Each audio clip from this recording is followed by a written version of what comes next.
ஐயா, முல்லை பெரியார் டேம் யாருக்குங்க சொந்தம்? முல்லை பெரியார் டேம் பொறுத்தளவுல 999 ஆண்டுகள் உடன்படிக்கை. 1894 இருந்து 999 ஆண்டுகள், கிட்டத்தட்ட 1000 ஆண்டுகள், ஒரு ஆண்டுகள் தான் குறைவு.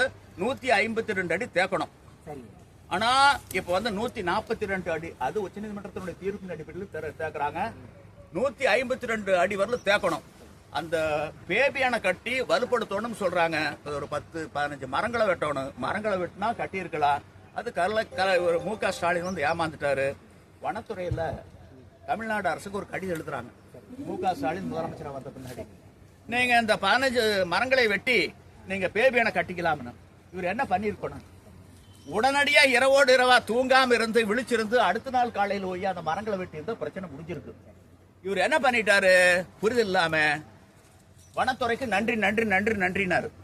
எதிர்கட்சிகள் விழிச்சுக்கிட்டாங்க. பினராயி விஜயன் அரசு, ஆமா, பினராயி விஜயன் அரசு கேரள நலனை தமிழ்நாட்டுக்கு தாரை வாத்து கொடுத்து விட்டார்கள். எதிர்கட்சி எல்லாம் ஆதாயம் தேட ஆரம்பிச்சாங்க. உடனே பினராயி விஜயனுக்கு வழி இல்லாம போய் அந்த அதிகாரிகளை வந்து சஸ்பெண்ட் பண்ணாரு. தூங்கி செயல்பால தூங்காது செய்ய முறை, தூங்காமல் விழித்திருந்து அந்த 13 மரத்தை வெட்டி இருந்தார்னா, ஏன்னா அவங்களுடைய உத்தரவு கையில் இருக்கு, வனத்துறையின் உத்தரவு கையில் இருக்கு. வெட்டி இருந்தா இந்த பிரச்சனைக்கு தீர்வு கிடைச்சிருக்கும். இப்பவும் வெட்ட முடியாது. இப்ப முடியாத அவங்க விழிச்சிட்டாங்களே. அந்த அதிகாரிகளை தான் தவறான ஒரு நீங்க தகவலை கொடுத்துட்டீங்கன்னு சொல்லி அவங்களை சஸ்பெண்ட் பண்ணிட்டாங்களே கேரளா. சஸ்பெண்ட் பண்ணனால